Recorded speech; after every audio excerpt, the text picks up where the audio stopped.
ago. So in the last month, we're seeing a lot of, obviously, here's the baseline here. And so anything above this baseline is going to be positive growth.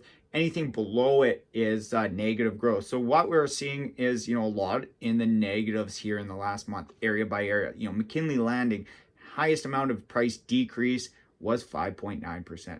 So we're looking at it, 4.7% for Springfield Spa, Lower Mission, 4.9% drop, 3.5% drop in the Kelowna North area. Some places are up from where they were last month, 0.9%. And these, just keep in mind, these are what has sold. So it's not necessarily what is the actual, the overall trend in the marketplace. This is just what sold from the month below. So you might have had a little bit higher sale, but this benchmark will hopefully kind of eradicate some of those changes month over month and really give you a good baseline for what the average houses are really selling for in those neighborhoods.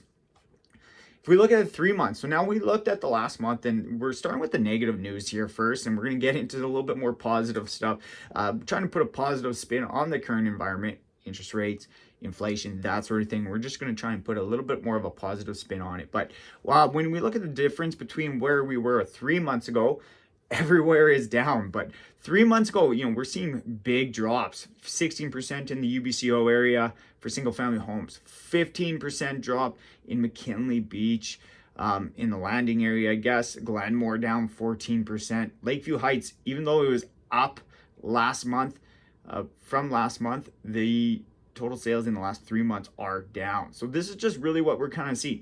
No positive growth in the last 3 months. In the last 6 months, interest rates started to increase 6 months ago. So 6 months ago, we're seeing huge, substantial drops here. McKinley, 22%. Lake Country, 20%. Glenmore, 20%. A lot of the high one. Fintry, surprisingly, maybe it's just because the acreage is, but only just drop at 9%. One of the lowest drops that we've seen. So what we're looking at is just really those ones and comparing it. So 6 months ago, that's when the interest rates started to increase. So that's why we're going to expect, I guess, where the drops are going to start to happen. Now, as we head out, and we're going to start heading into a little bit more positive news, we're going to go out and put it all in perspective. So where we were a year ago, how much price growth have we seen? How much drops have we seen? So overall, we've seen more drops.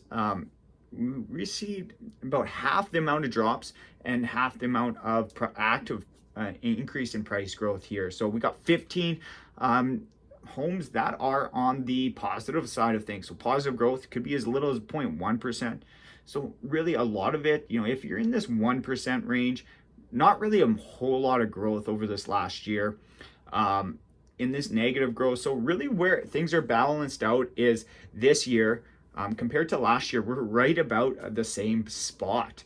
So no growth, but not really a whole drop. UBCO saw a 4.5% drop from where we were last year. But overall, there's only 5 properties, 5 sub areas that have over 1% growth, and only one that is really at the 1.7, and then UBCO at the 4.4. So just what we're really looking at. Ellison saw the highest price growth over this last year of just under 5%, 4.7%. So that's just really putting it in perspective. If you continue on and put it into perspective, we're going to look at 3 years ago and look at those positive. These are all positive growths here. So you're seeing 35%, 47%, 23%. So UBCO was the highest, really one of the lowest price growths in the last 3 years. And they're also seeing the most being the most impacted with the price decreases as well, because we saw them, they're the highest on the negative side. So that's really what we're looking at. But this 40% overall for the Central Okanagan, this column here is the 40.5% is for the overall in the Central Okanagan. And we go 4 years ago, 44%. So prices have increased roughly on the 5-year plan, 46.8% in the Central Okanagan. That's all averaged out here, but you can see certain areas have higher growth. Kelowna North, just under 60%. Glen Rosa, 59%. 52% in Fintry. So we have seen a lot of price growth in the last 5 years. And this is really what you're going to think about, is how much equity do you have in the last 5 years? If you're in the real estate market currently, if you were 5 years ago, this is roughly just a good baseline, where you're at compared to where you were 5 years ago. Even though the recent headlines are really negative and really focusing on the costs associated with you, you're really going to want to notice that these things are really going to impact what you're looking for. Overall, we're going to go by price, by benchmark, and we can do this for any property. So if you do have any properties you want me to go look at, maybe you're looking to purchase a property, maybe you've been looking at one online, realtor.ca, or through my automatic emails or on my weekly email.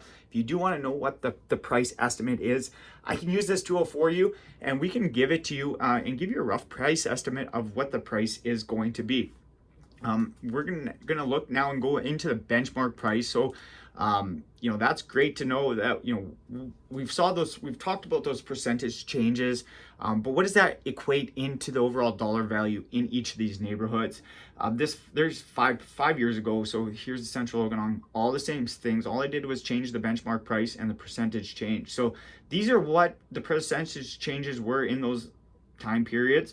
5 years ago, 46.8, that's what we saw. 3 years ago, 40%. In the last 3 months, 3.5% drop.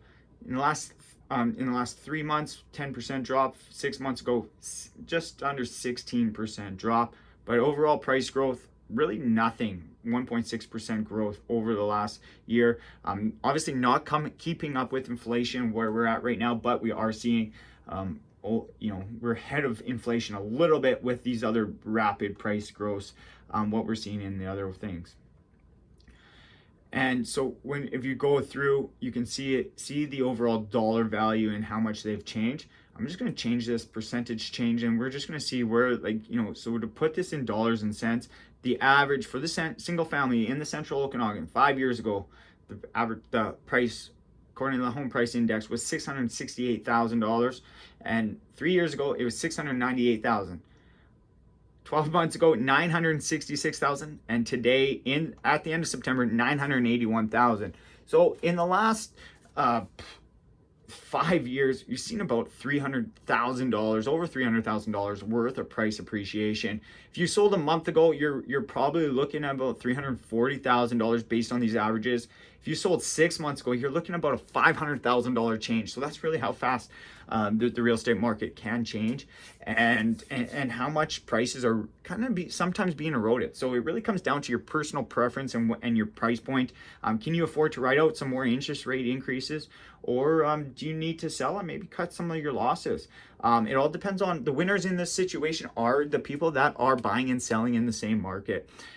Because if you're selling at this price and you're going to be kind of buying at that same price, maybe you're going to be buying, maybe you want to move from Black Mountain to Dilworth, you're roughly going to be about the same. A little bit of a price difference there, but you're going to kind of balance out a little bit.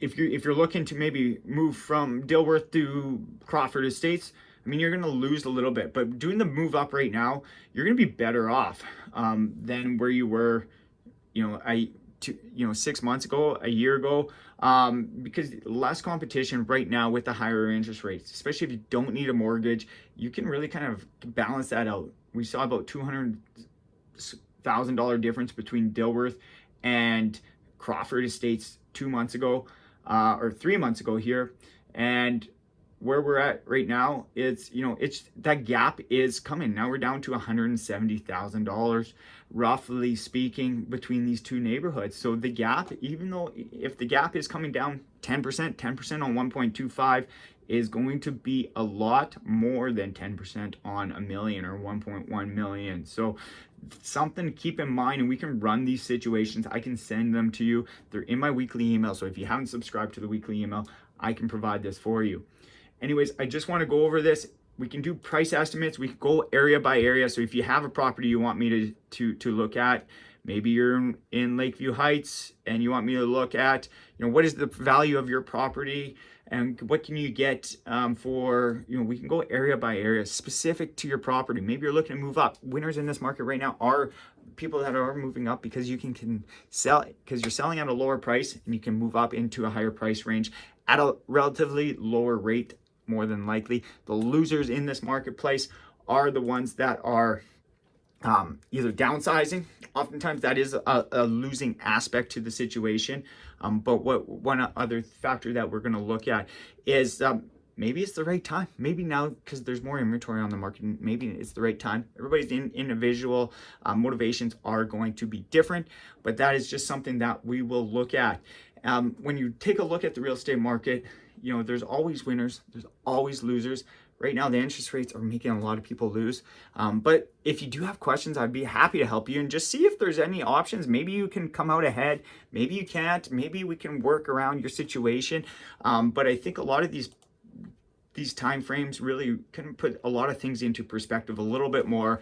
Is, you know, how much can you afford to lose? Can you, if you're looking to downsize, do you want to wait and sell maybe at a lower price point if you can find the right place right now? And even though you're going to be buying at a lower price point for your other property, and you're buying and selling in the same market, and it's relatively, relatively all balanced there, it sometimes might make more sense to do it now before, you know, if we go down another 10%, well, that 10% on the higher price point is going to be more, it's going to be more of a drop than what you're going to experience on the price increase in the marketplace on your buy side of things. So anyways, if there is anything else I can do for you, reach out, give me a call, shoot me an email, text message, whatever.